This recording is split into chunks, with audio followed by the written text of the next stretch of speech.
Eh bien salut tout le monde, c'est Takumi64400, on se retrouve aujourd'hui pour la découverte de la bêta de Battlefield Hardline, donc de la deuxième bêta, puisqu'il y en a déjà eu une en juin dernier, si je ne me trompe pas, lors de l'E3 2014.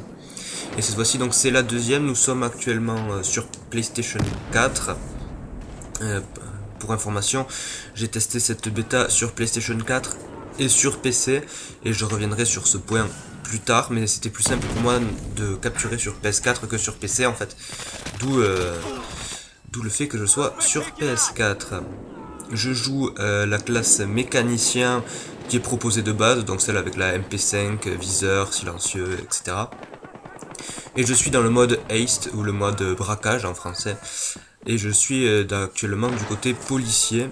Et vous avez une partie qui n'est pas depuis le début, puisque j'ai rejoint une partie qui avait commencé depuis 1 à 2 minutes, je crois.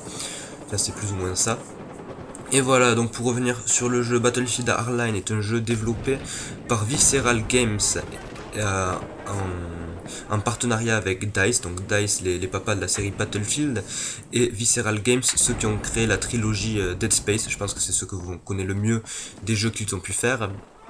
C'est toujours édité par Electronic Arts et ça va sortir sur à peu près toutes les plateformes, PS3, 360, One, PS4, PC. Je ne sais pas pour la Wii U, j'en ai aucune idée, et sur console portable non plus. Je ne pense pas honnêtement, sur console portable tout du moins. Et donc voilà, donc c'est non pas la guerre soldats contre russes, enfin américains contre russes ou quoi, mais c'est policiers contre gangsters. Ce qui change un peu de d'habitude, et ce qui est pas plus mal, je trouve, personnellement. Et là, vous allez pouvoir voir que c'est l'une de mes premières parties, si je dis pas de conneries. Je sais plus, j'en ai enregistré beaucoup, je dois vous avouer, et je sais plus vraiment quel niveau j'étais, surtout que comme je suis passé de PS4 à PC, PC, PS4, je suis monté des deux côtés mes niveaux. Du coup, j'ai aucune idée de là où j'en étais au moment où j'ai enregistré ce gameplay. Donc voilà, mais normalement j'ai gardé des parties où j'étais pas trop dégueulasse, parce que par exemple la toute première partie que j'ai fait était absolument dégueulasse sur ce jeu, notamment sur PS4, c'était assez atroce. Alors, je vais vous présenter le jeu du coup. Donc le mode Haste, pour ceux qui ne connaissent pas, donc le mode braquage, c'est très simple. En tout cas là on avait accès qu'à cette carte là, dont je ne me souviens plus le nom. Je l'ai vu souvent s'afficher mais je m'en souviens plus. Et du coup, c'est très simple, vous avez deux camps, le côté police et le côté gangster. Si vous êtes du côté de la police, il faut que vous tuiez un maximum de gangsters. Ils ont 100 tickets, c'est comme dans les précédents Battlefield, hein, quoi. Vous avez des tickets. Enfin, les gangsters ont des vies, on va appeler ça des vies, c'est plus simple. Et si vous arrivez à en tuer 100, ils ont perdu. C'est-à-dire qu'ils n'ont plus de vie, ils ne peuvent plus réapparaître, c'est fini, vous avez gagné. Sinon, vous avez aussi la possibilité de les empêcher de prendre les sacs jusqu'à la fin du temps imparti, soit au bout des 15 minutes. Si les deux sacs qu'ils doivent ramener ne sont pas ramenés, vous avez gagné. Donc il y a deux possibilités pour gagner quand vous êtes policier. Du côté des gangsters, pour gagner, vous n'avez pas le choix. Vous devez ramener les paquets qui se trouvent sur la carte au nombre de 2. Les paquets que, par exemple, là, vous venez de voir, j'ai tué le porteur, donc c'était un paquet qui était à mes pieds.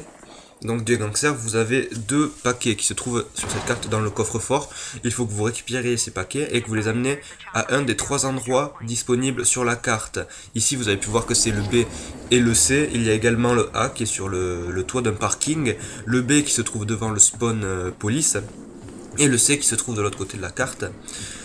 Et donc, vous devez ramener le premier paquet par exemple au C et le deuxième paquet au B. En tout cas sur cette partie c'est ça. Si vous arrivez à les ramener jusqu'à ces points et à les laisser dans l'hélicoptère qui arrive à ce moment là, vous gagnez. Sinon il faut recommencer, repartir chercher le paquet si la police réussit à la ramener au coffre-fort.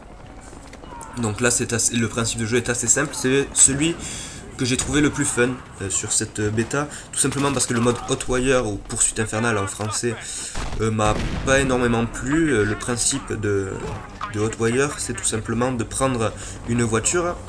Enfin, il y a 5 voitures sur la carte, il faut les prendre et les capturer. C'est-à-dire que pour les capturer, il faut atteindre une certaine vitesse et la maintenir pendant un certain temps pour réussir à capturer l'objectif.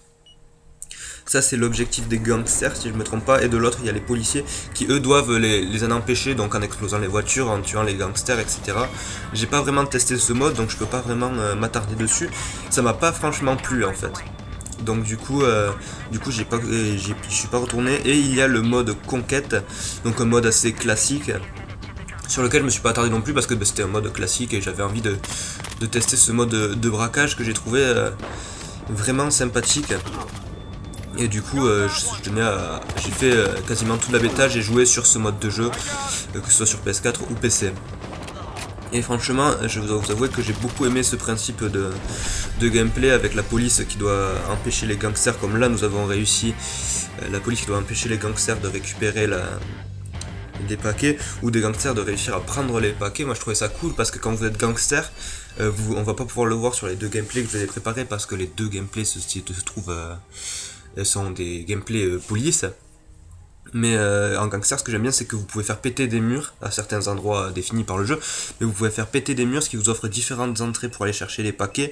Et également différentes sorties pour contourner les flics, pour réussir à aller à la zone que vous voulez atteindre. Donc là, vous allez voir, donc là par contre la partie est en entier. Donc je fais mon start habituel qui est un rush par la gauche de la carte pour aller directement dans le spawn gangster et faire un peu de spawn kill, les ralentir un maximum puisque c'est quand même le but de la police, c'est pas de les empêcher de prendre les paquets et si jamais ils y arrivent de les récupérer avant qu'ils les fassent partir. Malheureusement dans cette partie ça va pas être un très très gros début, d'habitude ça se passe mieux mais là il n'y a pas de gangsters qui traînent par là d'habitude et là on s'est gentiment entretués.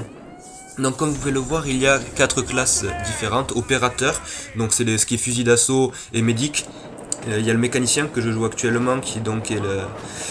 C'est même pas les... Si je sais plus si c'est lui qui drop les mines. En tout cas bon c'est l'MP5, c'est tout ce qui est mitraillette, mécanicien. Vous pouvez avoir après à débloquer dans les gadgets la réparation et tout ça. Et vous avez l'exécuteur qui est tout ce qui est fusil à pompe et vous lâchez des munitions. Et professionnel qui est donc la classe sniper tout simplement. J'ai beaucoup joué à mécanicien sur cette bêta tout simplement parce que la classe opérateur, malgré le fait qu'il y ait le médic, ne me donnait pas envie parce que le recul sur l'arme faisait qu'il fallait tirer balle par balle si on voulait pas que le viseur se décolle trop loin et donc du coup ça m'énervait, tandis que la MP5 était assez stable avec ce qu'ils avaient mis dessus pour les classes de base. Ensuite j'ai joué aussi exécuteur, le fusil à pompe qui est one... Alors je sais pas si ça fait qu'à moi mais j'ai discuté avec un pote et il fait la même chose. Ça one shot d'assez loin le fusil à pompe. Du coup c'est assez chaud quand on est en duel avec un fusil à pompe mais bon c'est sympa. Et le sniper, le premier qu'on a de base ne tue pas énormément en fait, il faut 2 balles à chaque fois sauf dans la tête ou vraiment le haut du buste et encore j'ai eu des fois où je tirais à la limite du coup ça ne tuait pas, il a fallu mettre 2 balles ou switcher sur le G18 pour finir l'ennemi. Donc voilà, après les petites subtilités c'est que quand vous êtes flic vous avez une matraque pour le coup à corps à corps et quand vous êtes gangster vous avez la batte de baseball. Et après, ce qui change dans ce Battlefield et qui n'était pas dans les anciens Battlefield, c'est l'argent que vous gagnez. Plus vous gagnez d'argent, plus vous pourrez vous acheter d'équipement. C'est-à-dire qu'en fait, vous avez toutes les armes débloquées dès le début. Il faut juste que vous gagniez assez d'argent pour acheter celle que vous voulez. Une fois que vous avez acheté votre arme, il faut savoir que son équivalent ne sera pas débloqué. Par exemple, vous achetez, on va dire ça comme ça, vous achetez la AK-74U du côté gangster, parce que je sais qu'elle y est. Vous n'aurez pas débloqué son équivalent du côté police. Il faudra que vous gagnez des sous et que vous lâchiez en tant que policier. Pareil pour les gadgets à mettre sur l'arme, il va falloir les acheter aussi. Donc ça fait, il va falloir jouer pour gagner beaucoup d'argent, pour pouvoir s'acheter toutes les armes, tous les accessoires, tous les gadgets. Par exemple, je sais que les défibrillateurs, par exemple, sur la classe médic, ça y est pas de base, vous avez que les sacs de vie. Et le défibrillateur il faut payer pour l'avoir en deuxième gadget et ainsi de suite, c'est ainsi que vous dépensez votre argent. L'argent que vous gagnez assez facilement en accomplissant les objectifs, en tuant des gens, en faisant les réapparitions des squads par exemple, etc. Vous avez de l'argent. Quand vous êtes gangster et vous faites péter un mur par exemple, ça vous rapporte de l'argent. Si vous êtes flic et que vous empêchez un mur d'exploser, ça vous fait gagner de l'argent, etc. Donc là vous pouvez voir que j'ai pris la classe professionnelle avec les mines laser, le truc que je déteste parce que je me les prends tout le temps, mais bon, voilà, elles y sont. Et on a perdu malheureusement parce que voilà, on n'a pas réussi à les empêcher de ramener les paquets. Donc voilà, j'ai trouvé que cette bêta était plutôt sympathique et il me reste 2 autres gameplays à vous présenter que je vous présenterai dans une prochaine vidéo avec un avis, mon avis personnel sur le jeu. Je vous dis